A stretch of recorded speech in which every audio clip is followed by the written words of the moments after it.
Okay, guys, one of you sent me a clip and you just simply titled it, "I can't believe it. IGN had a good take. ... And that intrigued me.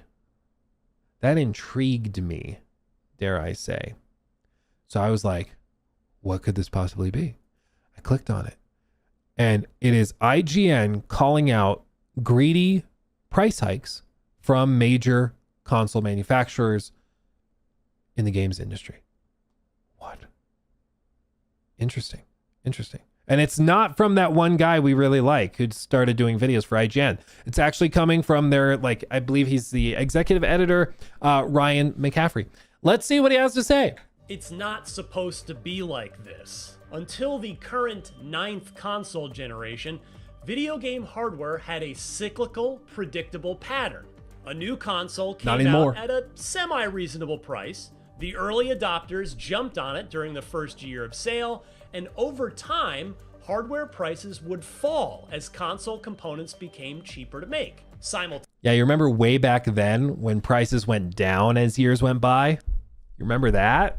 That was a while back. Simultaneously, the game library naturally got bigger and better over the course of the generation, thus making that now more affordable system more appealing to more people, and therefore enabling console makers to sell the majority of hardware units in the back half of a console's life cycle. And then a new, more powerful console would be released, and the cycle would begin anew.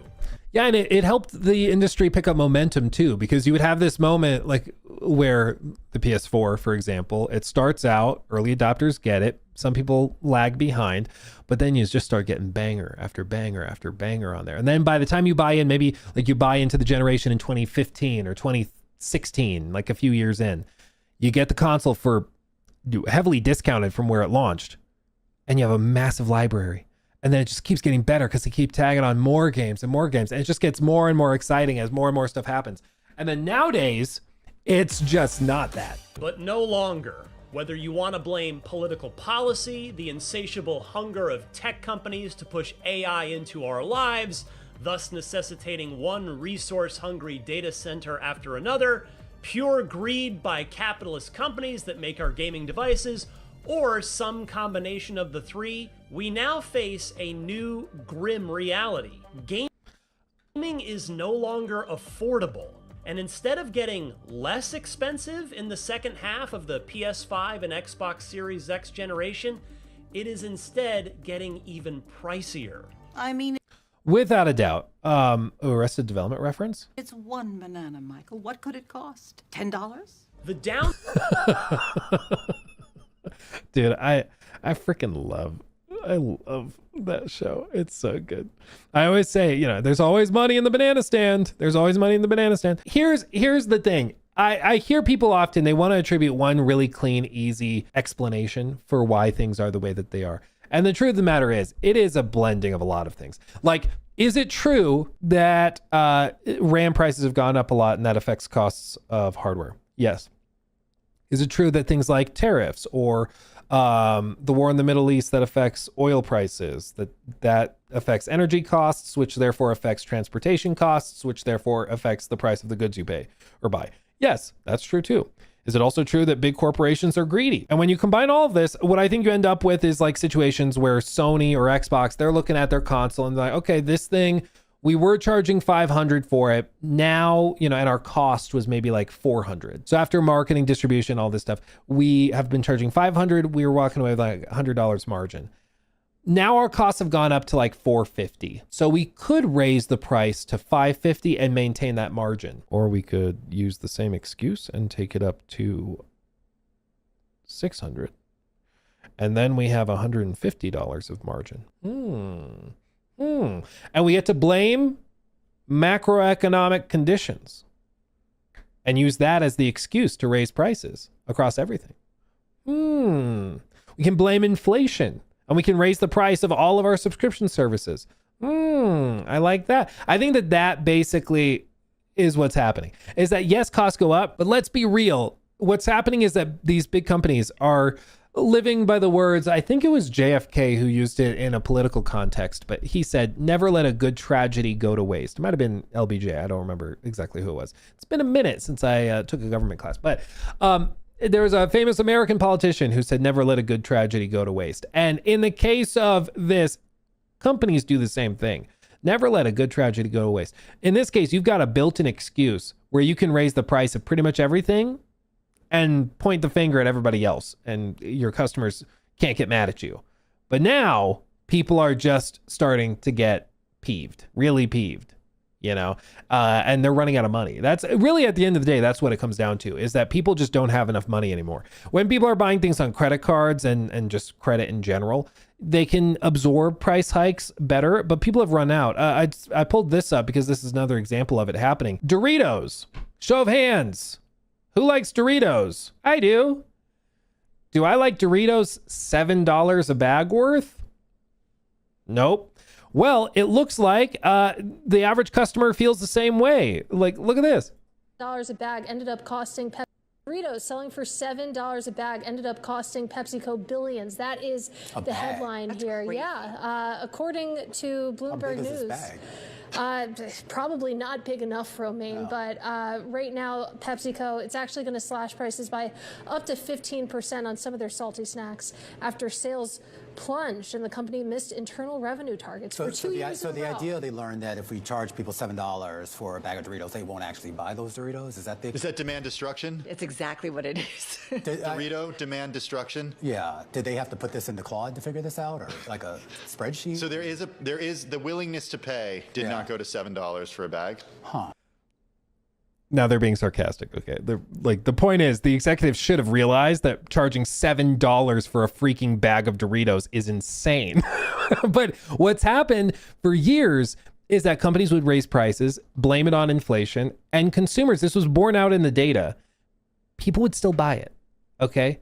Like people were ordering DoorDash. DoorDash raises prices on everything. So now it's like $80 to order a meal from McDonald's DoorDash to your front door. But they offer a way to finance it. You can Klarna it or whatever and pay it in 4 0-interest payments. So people kept buying it because they would just borrow the money to do it. Now everything's maxed out. People can't afford it either way. They just can't. So they stop buying it. And then these companies act shocked. Like, what do you mean you didn't want to pay $7 for a bag of Doritos? But that's what happens. There's a thing in business called the scoff price, okay? The scoff price of something is when you see it, you scoff. I'm not paying that. Scoff, right?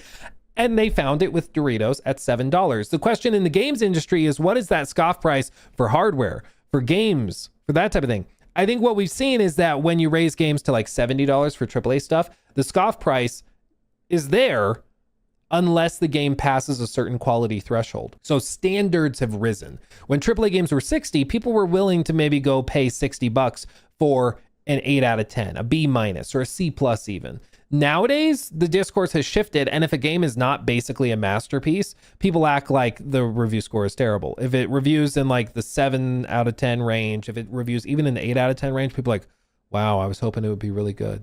Even though that's a really good score, like you've raised the standard by charging $70 for it. That's just what happens. When you charge more, people expect more. And with hardware so far, we've started to see, like, of course, with Xbox, their sales have cratered just in general, but we're starting to see it slow down. For example, Nintendo saw, even in Western markets, like in the US, sales over the holiday season were lower than they expected by a decent margin for the launch of their new console. That's weird. They sold way less Switch 2s than they expected to, and they slashed production, according to reports, by 30%. They're making 30% less consoles than they thought they would need to a year ago. And it's because I think the standards rise, people have less money, so if they're going to spend that much money on something, it better be damn good, better have an amazing library, better have amazing graphics and all that. And even then, even if you have all that stuff, they still might not be able to afford it. Downstream effect of this is a threat to the That's a good comment. That's underrated. I like that. That's funny. That's funny. Oh no, here it is. Purist Diamond. Shout out Purist Diamond. That's my favorite comment so far. Well done. Well done. But you're right. Entire industry and the entire medium that we all love so dearly, because the simple fact of the matter is, if gaming never gets any cheaper and instead only ever gets more expensive, then there may not be a next generation of gamers able to get into the hobby. And with no next generation of players, the tent won't grow and carry the industry forward. Think about it this way. For many families, a kid asking their parents for a $600 console at any time of year, be it a birthday, holiday, or anything else, is a non-starter compared to a $300 or $400 machine. But we could... Especially when they're already playing something like Roblox on their phone or on your phone or tablet or whatever. That is a big deal. Like, people forget, because you and I are in this every day. Like, we talk about games, we have our gaming PC, we have our console, whatever. Like, we're in it, right? But there's millions upon millions upon millions of people out there who probably fit into the definition of like a more casual gamer, right? They're not in the trenches with this. They're not watching a gaming YouTuber stream on a Thursday afternoon, right? But those are the people that are screwed over the most by this, because they're going to go in when it's Christmas time and they're looking for a gift to get their son, who has been working his butt off, getting good grades, and they just want to bond over some games. And then they walk into the Walmart and they see that the new console is $600 freaking dollars. Or worse yet now, like, you know, $750. And they cannot afford it, because the game they want to get them as well is another $70. They want to do a co-op game and they need another controller. Well, there's another $80. Before you know it, they're spending $1,000 in a time where rents are going up significantly, when housing costs are crazy, when food costs are crazy, gas prices, like everything else in their life is crazy expensive. The $1,000 gaming machine is just going to have to wait. It's just going to have to wait. And that's what's really... that's what really grinds my gears. It's what really like pisses me off, is that I feel for them, because I remember being in that spot. Like, I'm sure many of you guys have been in the same spot where gaming was my outlet, my escape. I've been in the spot in life when I had, 30 something cents in my checking account, and you got the loaf of bread in the kitchen and you're really, really hungry because you got to get to work. And one of the slices of bread has some mold on it, but you're like, the pieces further back probably don't. So you throw away the moldy piece and you're like, I'm hungry. What else am I going to do? That's being really broke. Okay. I've been really broke, and gaming was still a place where I could look to like chill and relax, but that's just, now it's at the full point where it's like, no, if you're not willing to put up crazy sums of cash, you're just screwed, you're just screwed.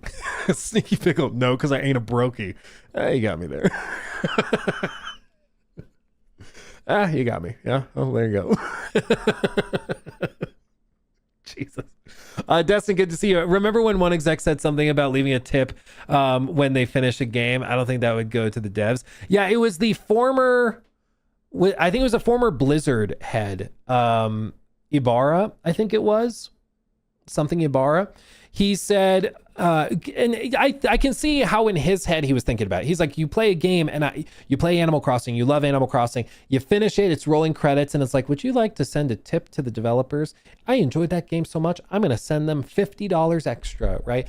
That's kind of what he was thinking. But let's be totally honest here. That money is going to go get processed by PlayStation. They take 30% of it, and then the rest of it funnels through to the company. And after they take off expenses, it gets funneled down, and each developer gets maybe 20 cents.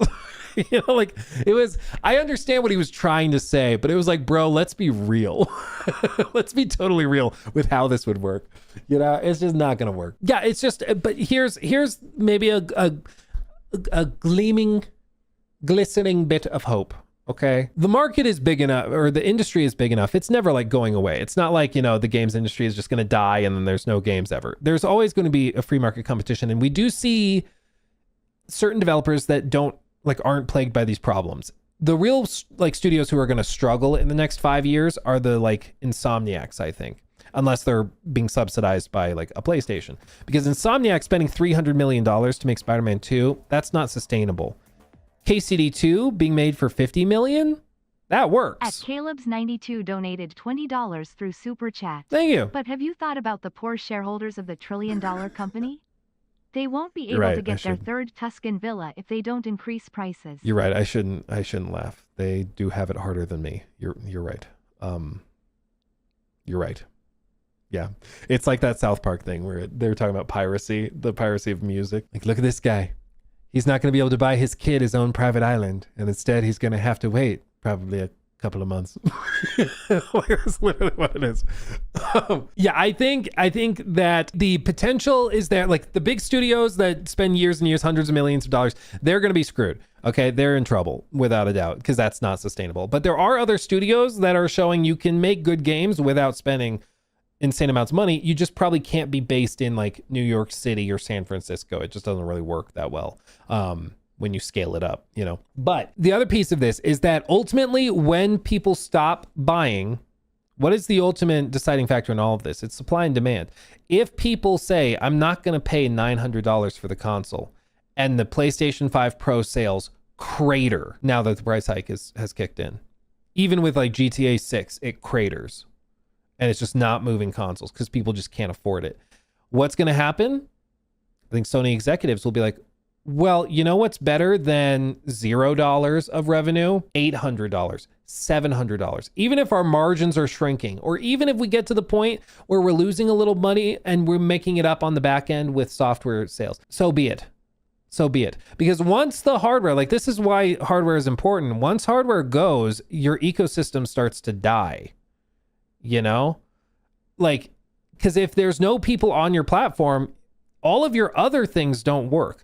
Apple's whole business model is about getting you in their ecosystem and keeping you there so that they can sell you things through the App Store, where they take a 30% cut every step of the way, where all of these ads are being funneled through, where they have control of everything and you're in that ecosystem and they're making money every step of the way. You need new headphones. Well, you're going to get the iPhone ones. You're going to get the AirPods because they work better with your phone. They're so seamless, so nice. You want a device that gives you an instant headache and a little bit of scoliosis? Bro, we got the Vision Pro for you.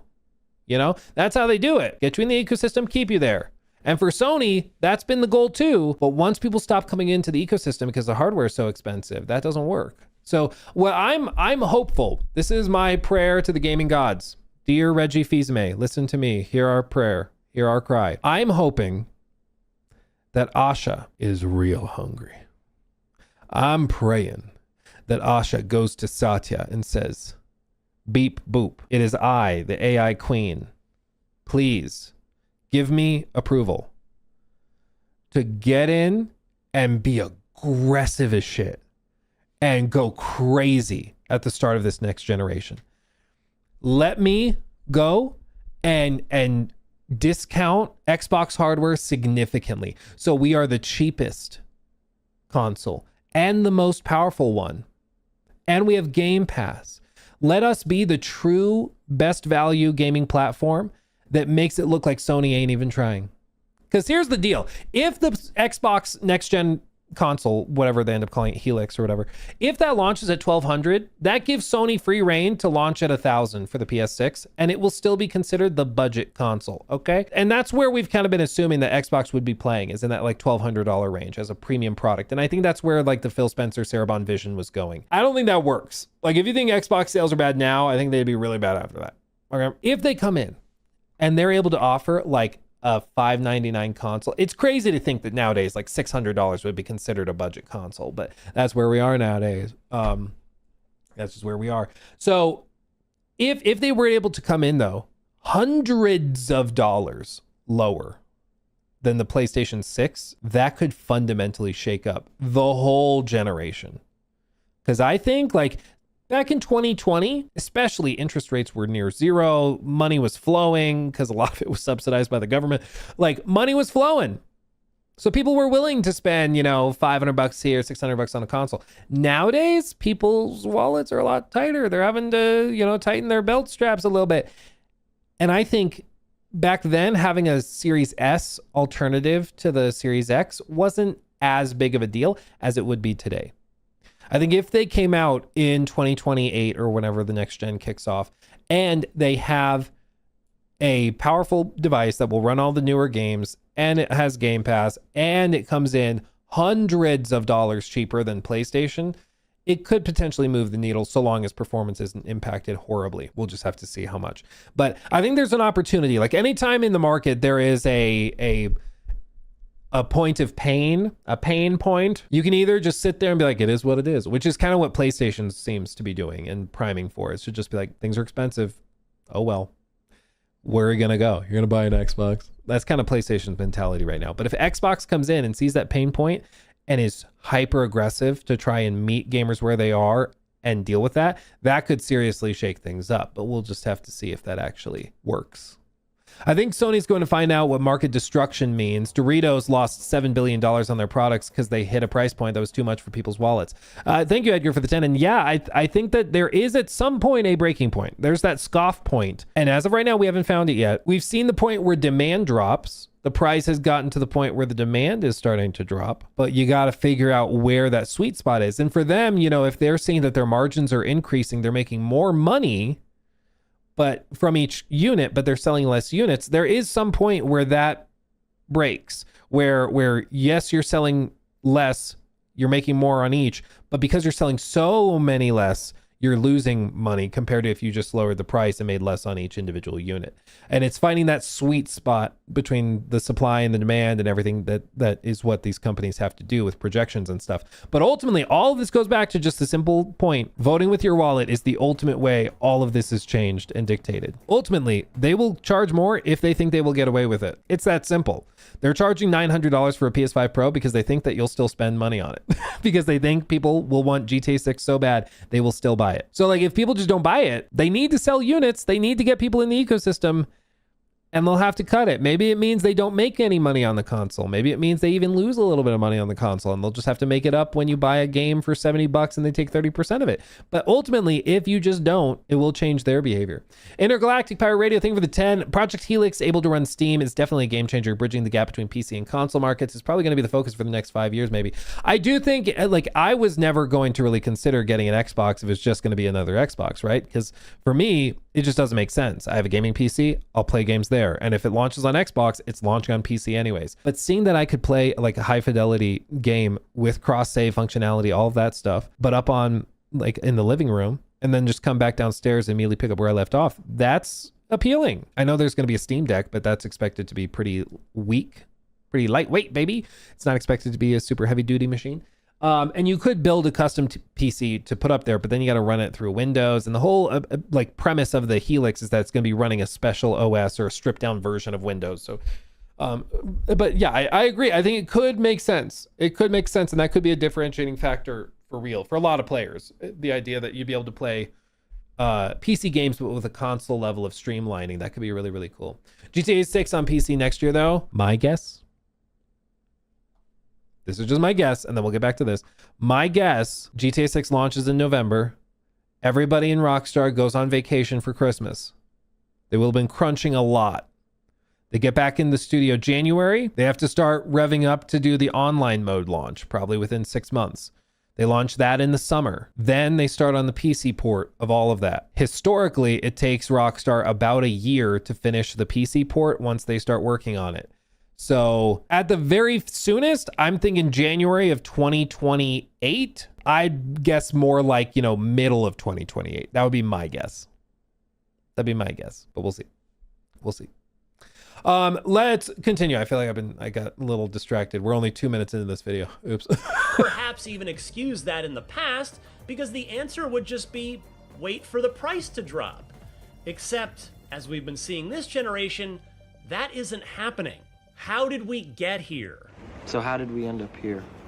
Well, we just came from the, Well, Microsoft hit gamers with 2 Xbox price increases last. Real quick.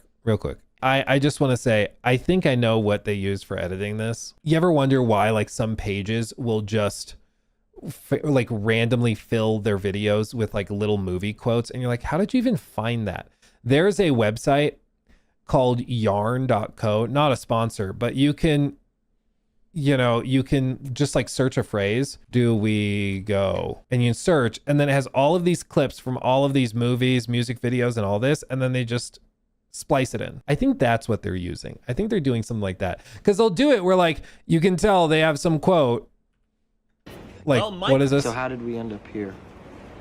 So like if we're like, how did we end up here? You just search it and then you find the clip that works. See, I think that's what they're doing. I think they're like, oh, you got to insert a meme. I think that's what's happening here. I'm curious. Anyway, continuing. We just came from the Well, Because I'm like, what? Clip has like nothing to do with what we're doing. Okay. Microsoft hit gamers with 2 Xbox price increases last year, Yeah, buddy. resulting in starting prices of $400 for the more affordable Xbox Series X and $600 for the Blu-ray driveless Series X. Oh, that's another thing to consider. The current hardware leaks suggest that the next gen is like the next gen PS6 probably has no physical media at all. So it looks like this next generation of consoles may just like full stop, no more physical media. Why do you need a movie quote today to say the same thing that you said in the video? That's kind of what I'm Kyle saying. Parker's 1720 donated $20 through Super Chat.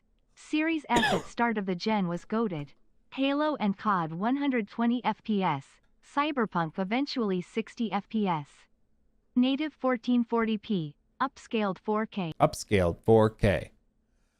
It cut off. FPS boosted 360 frames. The whole is the Series S holding gaming back was a crazy misinformation campaign. It's more of a specific point that the industry and specifically cross-platform games will develop for the lowest common denominator. So whatever the weakest platform is that they're starting from is where they're starting from. So like the Series S being the weakest of the PlayStation, PC, and Xbox offerings, like that is going to be the lowest common denominator, the weakest link in the chain, however you want to put it. Ultimately, they kind of found ways around it. So like if a game was big enough, Phil was willing to make an exception. So like Baldur's Gate, they couldn't get that running on the Series S in the same version that ran on the Series X. They couldn't get the split screen thing working. So they just couldn't release on Xbox because he had to release it on both. And so what they ended up doing was getting an override from Phil to allow the two versions to be different basically and not feature synergistic or whatever. Same thing with like Black Myth Wukong. They had tons of Series S issues as well. So I think do I think it held back the whole generation or whatever? No, but I do think it was the weakest link that gave a number of developers a hard time. For sure. But I think it definitely did fit for a lot of people. There's a lot of people out there that have Series S's and absolutely love them, which is also cool. I think we need a Series S now more than ever, like a Series S version of next gen, I think more than ever because things are so expensive. Feature parity, that's the word I was looking for. Thank you. John Doro Enjoyer, I think. Thank you for the 10. Honestly, if consoles breach that $1,000 price point, I think it'll be a big deal breaker for people to buy a console. What's to stop people from buying PC at that price point and enjoy the Steam ecosystem? Well, I think that's what they're going to do. And you better believe that like this $900 PS5 Pro price point is like dipping the toe in the water to see if people are willing to put up with it. But it's what I've said for months and months and months. I think the big push for next generation from PlayStation especially is going to be leased consoles. And if you don't believe me, they literally already do it in the UK. You want a PS5, but you can't afford it? Just pay $10.99 per month. This is on their actual website. Okay. I think this is what they're going to do. Oh, you can't afford. I think the advertising stuff, they're going to treat it like cell phones. I think it's going to be, this is the new PlayStation 6 available at $9.99 or as little as $14.99 a month. I think that's what they're doing. That's why I think it'd be so good if Xbox came in and was aggressive and like lowered the prices. I think it'd be really good for the industry if they gave them like a little run for the money. Because if they don't get competition, I think they're going to do that stuff. I think they're just going to lease it. Anyway, I saw real quick, just a reference to this. Was it Jess No, it was Melissa. Melissa mentioned in chat that there was a leaker that said this. Up to you guys if you want to believe me or not, but hearing from someone that the current plan for GTA 6 is to launch online within a month after release of the game. Yeah, and then the same guy said there's another person in the community who leaked PC releases 12 to 18 months after the launch. I haven't heard anything personally on my end. And this guy apparently is like a former Call of Duty leaker, and like has a lot of followers, so apparently like has some connections somewhere. So it's possible the online launches within a month. I don't know. I would need more sources before I believe it, because that would mean if it's launching within a month, that puts it right around Christmas. And most of these big studios, they all go on vacation right after releasing something like this, or at least a lot of them do. Not everybody, obviously, but I'd be surprised if they wanted to launch it over the Christmas holiday. That would surprise me. It's not impossible, but it would just be like, huh. So let's see. Continuing. The $500 launch Series X with an optical drive now runs $650. Woof. Sony, meanwhile, has raised hardware prices twice as well. Once last year, and it's doing so again right now. The net result... It's just so crazy to be in a spot where the PS5 is $650. 6 years into the generation, dude. It still blows me away. Is that the PS5 starts at $600 again for the all-digital model. To get one with a Blu-ray drive that cost $500 at launch now rings up at $650 and now tops out at an eye-watering $900 for the more powerful PS5 Pro. What's this reference? Because the rent is too damn high.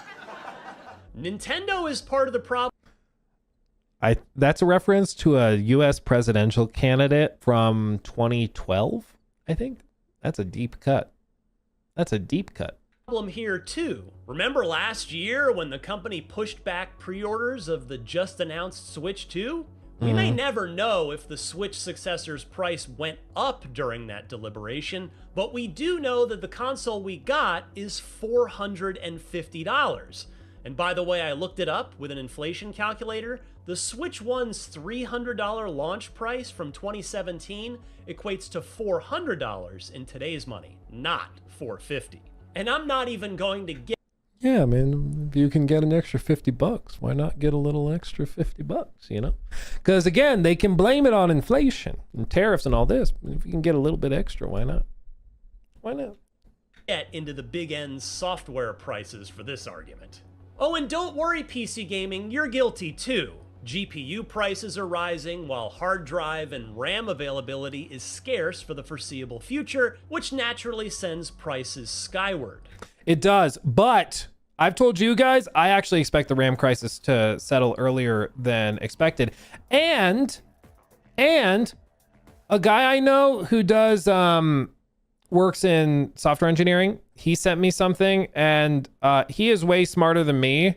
And he sent me this, and he said, see, this is what I've been telling you. And I'll just let this guy explain it, and then you can try to decipher it, because I'm barely smart enough to understand what he's saying. Okay.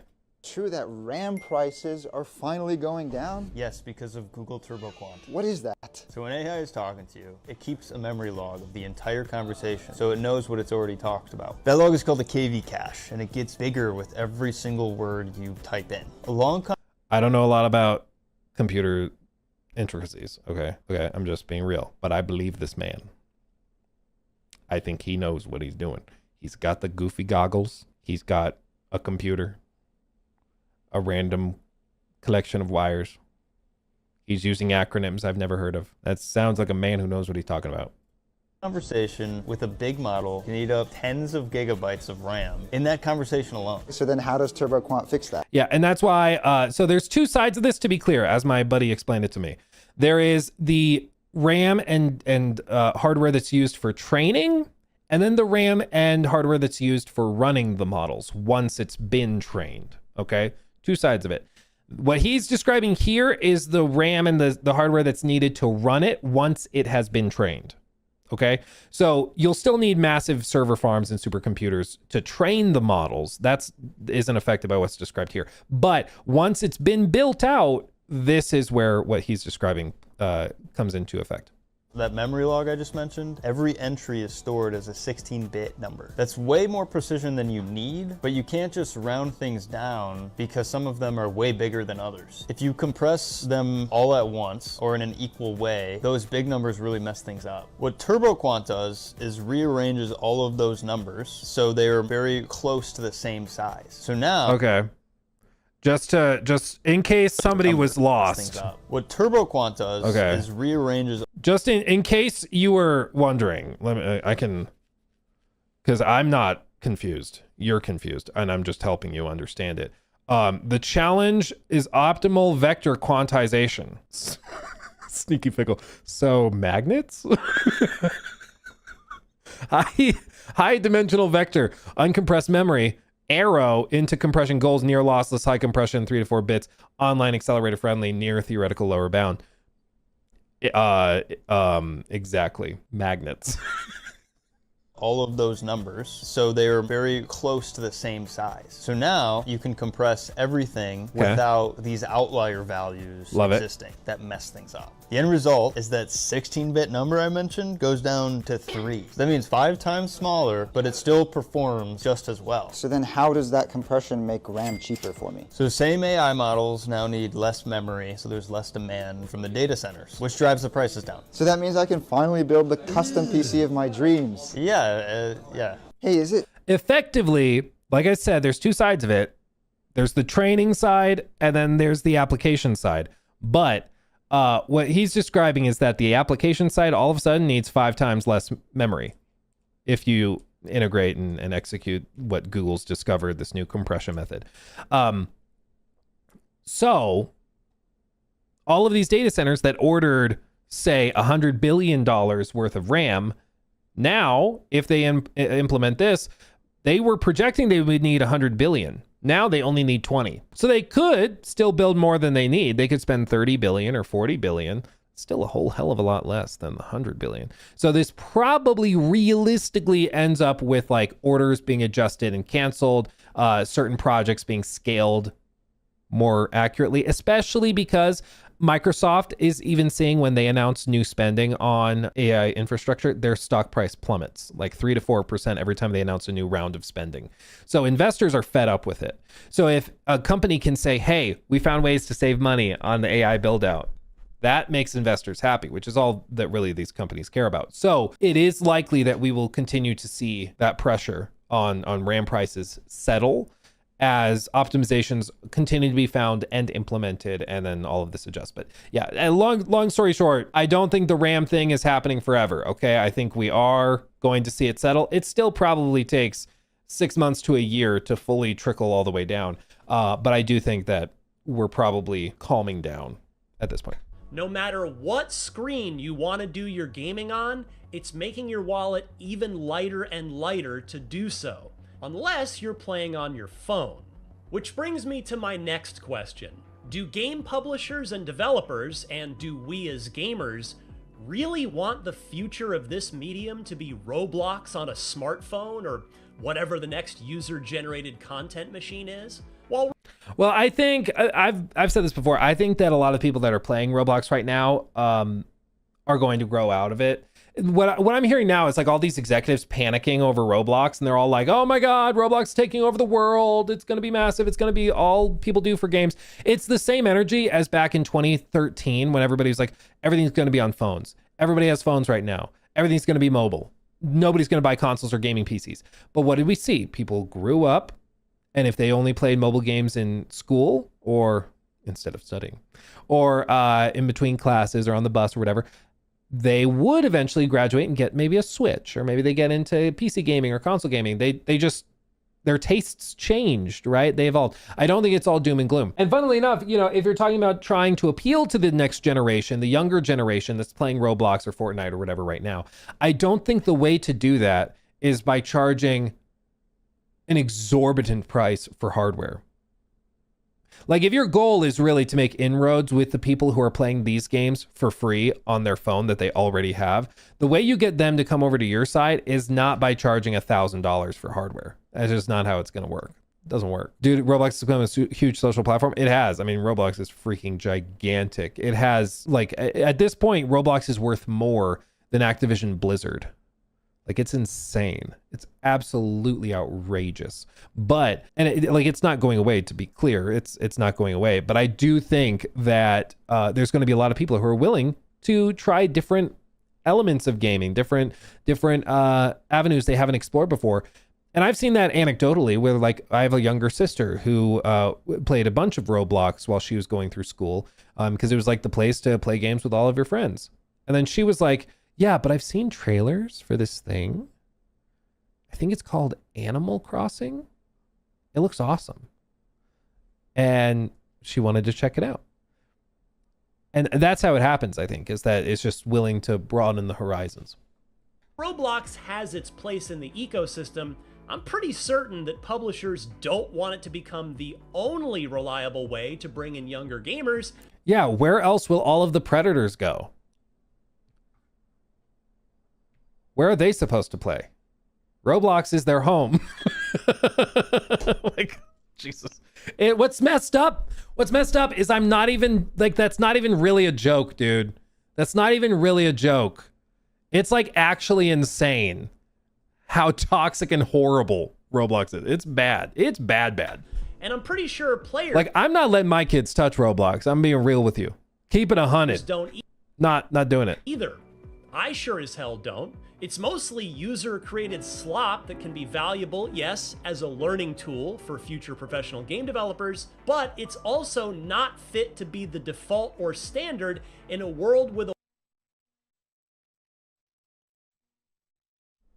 I was muted. I'm sorry. I've been trying to mute it when I cough and hack, but then I end up just talking into the void. Mission Select, thank you for the sub over on Twitch. I work at one of the largest retailers for PC components in North America. Is it Micro Center? Are you at Micro Center?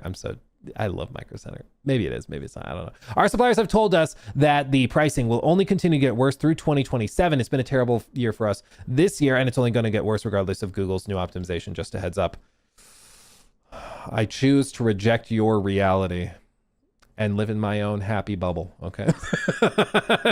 No, I think all of this, like, it's kind of like we've been saying with, like, the housing market, for example. People are like, I hope that the housing market adjusts back down and houses become affordable. And I'm like, bro, whenever something adjusts and one element of the market becomes cheaper, it's like RAM becomes cheaper. That only really happens if the AI bubble pops, right? If the AI bubble pops, that probably means, like, full-on stock market crash. It's not a good day for anybody that has, like, a retirement account, for anybody's grandparent. Like, that's a bad day. But the PCs will be cheaper. Same thing, like the housing market. If you want your housing market to crash and adjust, so like your $500,000 house becomes worth $300,000, you will now be able to afford a better house. Maybe if you still have a job, because, like, if that happens, something went so horribly wrong that buying a new house may be, like, lower on your priority list. So it's never as simple as just, oh, this price dropped. It's always like, the price dropped because something horrible happened, because the market made a major correction. You know, it's a lot more nuanced, certainly, than just like price needs to go down. I am Scuba. Thank you for the 10, by the way. The Sean Ryan pod with Schlepp is an eye opener for Roblox. Dude, every time I dig into it, I saw, like, one article that was put together on it, and it's just horrifying. Like, it's crazy. A wider array of unique games from a wider variety of studios and artists. But that's the future we're staring down if the rest of gaming prices most people out. Yeah, I think, oh my God. I think if is the operative word. Like, if the market doesn't even try to compete, because they're basically not, yeah, that's where it's going to go. But that's where we're at. And, you know, they're between a rock and a hard place. I get it. Costs are more expensive. Everything's gone up. It's very difficult right now. But, like, what I'm saying is maybe PlayStation needs to drop margins from 30% targets or 20% targets down to, like, 5%. You know, maybe we go and we get a little more serious. We get our hands dirty a little bit, ride the line a little tighter to keep the business flowing, instead of trying to plump our wallets up, you know, because we think we can get away with it. Edgar, thank you for the 10. I'd watch Aatrox's video. The crisis got weirder when it comes to RAM and other components. It's a bit political, but it pretty much tells you why this won't stop until 2028. Interesting, Edgar. I'll have to look that up. Appreciate you, my friend. Thank you. I'll pull it up in another tab. I can see if it would be a good fit. Thank you. Thank you. Yeah, I mean, there's a lot of moving parts with this stuff. And even if there's like some market pressure that causes costs to go down or up, like usually stuff trickles and takes a long time to flush through. So even if something like happens, you won't notice it today. You know, even if tomorrow they announce OpenAI is shutting down, which it's not going to, but even if it did, like hypothetically, it shuts down overnight, it's not like instantly your RAM becomes 50% cheaper. It just doesn't work that way. It just doesn't. Let's see. I can guarantee if the AI bubble bursts, says Mission Select, that suppliers will keep prices high. It's similar to how groceries were supposed to get cheaper once COVID ended, but people are buying it anyways at the high prices. So if they're making more money that way, why stop? Exactly. But that's why also that worked for a long time when people were still buying things through credit. But what seems to be happening more broadly through the entire economy, at least in the States, is that people just are literally running out of money. They're running out of credit. They're running out of money. Credit cards are maxed out. They're just running out of money. And as a result, they just can't buy it. So even if they could finance DoorDash, they just can't anymore. And that's when things actually change. Like when they stopped going to McDonald's. McDonald's kept raising prices because people kept paying it. And then at some point, their sales started to drop. Foot traffic started dropping. And all of a sudden they realized, oh, we got to figure this out. Starbucks had the same thing start to happen. And they had to start adjusting, doing like more promotional deals for heavy discounts on things. And I think that that's what ultimately will happen is if people stop spending money on it, the market will adjust. And that's the thing is, even if the AI bubble were to pop, like Mission's mentioning, the suppliers will want to keep the prices high for RAM if people buy it. But if people still just refuse to buy it and they're not getting AI data center sales, what's better than $0 in revenue and zero profit? $20 in profit, you know, like you got to take what you can get. And so, yeah, it takes a long time to filter through. McDonald's is a luxury now. I mean, kind of, dude. Have you tried to get a meal from there? It's like $18, $19 for one person. It's crazy. No, God! Exactly. No, God, please, no! No! Smartphones aren't exactly cheap themselves, but they are viewed as necessities far more than gaming consoles are, and thus parents are far more likely to purchase them. Well, and what did I say earlier? Computer, enhance. From $10.99 or $45.79 per month for 24 months. I think this is the part that's the next frontier for these companies. Because they're looking at iPhone and they're looking at Android and they're like, bro, they buy a new one every 2 years for over $1,000. I think they said 65% of all iPhone sales are the Pro Max, are the top of the line version, okay? The top of the line version. And it's because people finance it. They consider it a necessity and then they finance it.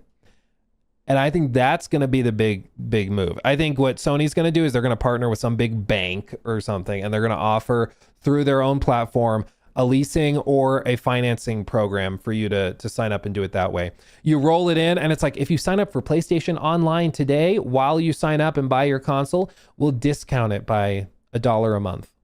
They'll do stuff like that. Mark my words, dude. I don't think they're already experimenting with the leasing program in the UK. I think that this is where they're going with it. I really do. Themselves, but parents are far more likely to purchase them.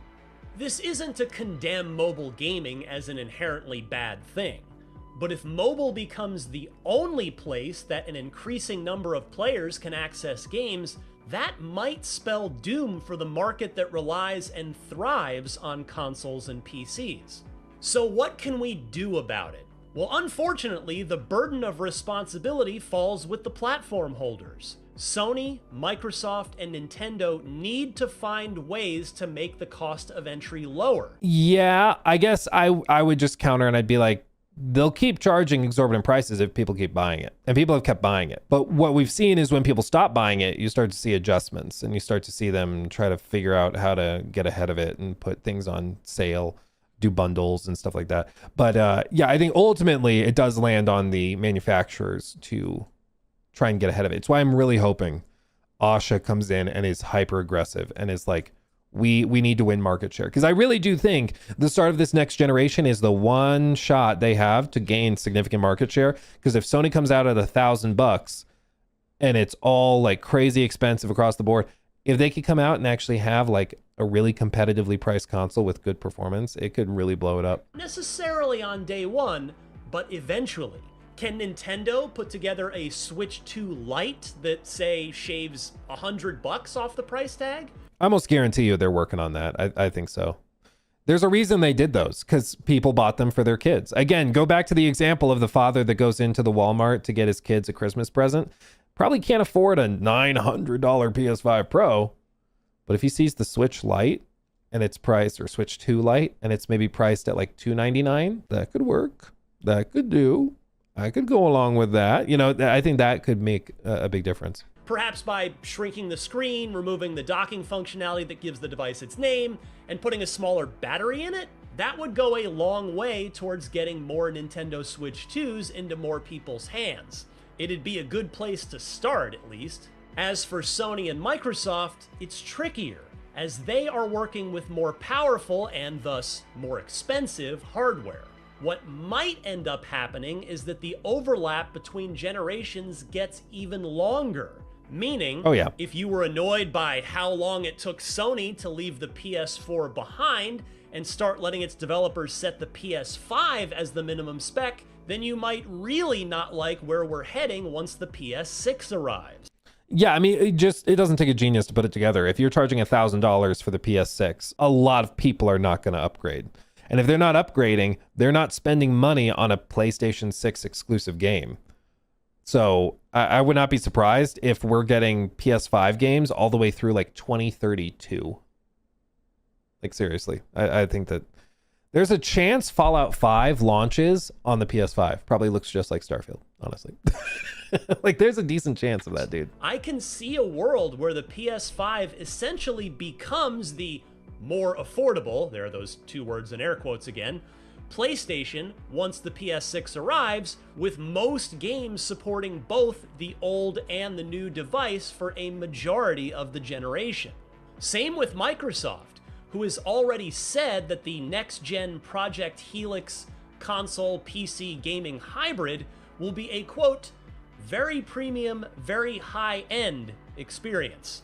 That's what Sarah said, and that to me, I don't know how to interpret very premium, very high-end, curated. That to me sounds like $1,200, maybe more, let's be honest, because she said that, I think, middle of last year. So it's probably even more now. But that's why I'm like, if Asha can come in and be like, yeah, we can't do a $1,200 machine and be competitive. Like, I just don't know if we can do that. Maybe she can come in, they create a second SKU. I know it's kind of too late now, but maybe they already had one in the works. I don't know. It's fascinating, dude. This next gen is going to be crazy. Translation, it's going to be expensive. That might mean that the Series X kind of replaces the Series S as the entry point into the next Xbox generation, leaving Helix for the high rollers. If that's the future we're headed for in the console space, it's likely going to mean that overall technical advancement happens more slowly, as older hardware has to be supported by developers for years longer than they otherwise would.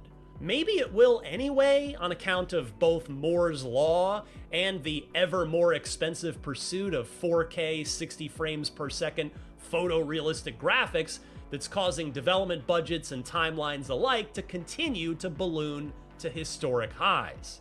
But even if that's the case, it'd be less painful to arrive at that organically rather than higher console prices artificially pushing us to that point. My point is that no matter how all of this shakes out, the present we are living through right now, with higher hardware prices that, crucially, do not decrease over the course of a console generation, is going to lead to a future that could be catastrophic for the video game industry and the medium of gaming as we know it. I'm not going to throw out any bombastic, you thought the video game crash in the Atari days was bad, just you wait, hot take, because I don't think we're quite going to end up in a post-apocalyptic scenario where gaming is just gone. But I do think we're heading for a future that none of us are going to like for this medium that we all love so dearly. I hope the console makers can look past the next fiscal quarter and see the potential long-term damage here before it's too late. I wish there was a way to know you're in the good old days before you've actually left them. For more on the latest... That one does hit hard. That Andy Bernard quote, that one does hit hard. Here's the deal. Like, we've heard a lot of people, like Strauss Zelnick has even been saying this when asked about Rockstar's intentions and everything. We may just be in a case where the whole console premise doesn't economically make sense in the way that it used to. That could be the case, which is why Strauss Zelnick has been saying everything's moving towards PC gaming. It's moving towards open platforms that are less constrained, that you're not paying a premium just for a logo on it. That's where things are moving. And that's why, like, if people stop buying the PlayStation 5 or PlayStation 6 and people stop buying the Xbox hardware and they slow down on the Switch 2, like, gaming will still exist. Those development teams are still out there. And those gamers will still exist as well. It just means that when the day comes for them to upgrade their hardware, they're probably going to look more at the PC side of things. They're going to be looking for the hardware that more closely aligns with what they expect for their money. And that might just end up being on PC. So I think, like, you know, Warhorse isn't going to go away. Larian's not going to go away. They'll just be putting games out on PC then. And players who like those games will flock to that place and play the games there. So, like, I don't think that the industry is, like, totally screwed. Anybody who's like, the industry is dying, gaming is dying, like, no, it's not. It's not. It has a really bad sickness right now. And it's probably not going to be the same even once it kicks the sickness. It's been changed. But I think that there is at least an opportunity for some players in the space to take advantage of the opportunity before them. Whether or not they're equipped to or allowed to, you know, remains to be seen. Because ultimately, like, if Satya wanted to be really aggressive, he spent $70 billion on Activision. If they wanted to eat a few billion on putting, like, subsidizing hardware costs to be hyper competitive and undercut PlayStation, they could. It would be a tough sell to investors and to shareholders, but they could totally do that. Are they going to? Probably not. But maybe. It's not impossible. It's not impossible. High-end luxury bags are a thing. No, why not for gaming too? Well, I would argue high-end PCs are the luxury bag. Like, you can spend 10 grand on a gaming PC if you want to. You absolutely can. Nowadays, pretty easily. But you absolutely can. But the difference is there's still cheap bags, cheap handbags available for sale, you know? So you don't have to buy the Louis Vuitton, whatever, I don't know, super expensive handbags, but Gucci maybe. Like, you don't have to go buy that. If you need a handbag or if you need a backpack, you can find one for $10 or $20. Or you can go to the thrift store and grab one for $5, you know? In the console gaming space, there's not really a spot like that. You can buy refurbished or a used console, but your mileage will vary, you know? They can't subsidize an entire console, and Steam won't do it as well. Well, Steam has already expressed that they don't have an intention of doing that. So I don't expect Steam to, and frankly, Steam doesn't need to, you know? Like, if Steam sells no Steam machines, I don't think they're that worried. Like, their business is still freakishly profitable. They'll be fine. Like, there's no problem. But for Xbox, they're in a spot where it's kind of, I don't know, it seems to me like it's make or break, you know, where there might be a little more hunger. But I don't know. How long till China does a console? They have the games. I don't know. I mean, let's be perfectly honest. Probably the leader in Chinese tech is Xiaomi. They make all sorts of insane electronics. They're the first ones that did the trifold phone, you know, mass produced. They make cars. They're kind of like if you mixed Samsung, Apple, and Tesla all together. They're huge. And are they allowed to sell phones in the US? No. No, they're not. And our leaders say it's for fear of national security. We're afraid that these Chinese devices will spy on us. You know, Facebook, that's fine if they spy on us, but God forbid somebody else does. So they refuse to let these devices be sold in the States. Huawei as well. Yeah, there's a lot of amazing tech companies in China. So, like, Xiaomi could go and manufacture a console. They could very easily do that. And it would probably be way cheaper than anything anybody else could put together. But I don't think Microsoft would let US politicians go along with that. I think all of a sudden there'd be some threat of national security and they wouldn't be allowed to sell it in the States. And therefore, like, it probably would be a big hurdle, because the States is a big market for sale. It's a big market for sale in the gaming space. Yeah, I'm just like, do you really believe, like, or do you really expect me to believe that that's the sole reason, and it's not because you're being lobbied by Apple and like these big cell phone manufacturers that are threatened by like a company that kind of puts them to shame when it comes to hardware? Like, I don't know. Are you worried the Unreal Engine will take over the industry in the future? I mean, it kind of already is. I'm more worried if Disney buys Unreal and then does what Disney does. That's more of what like scares me. I think they already are kind of taking over the industry.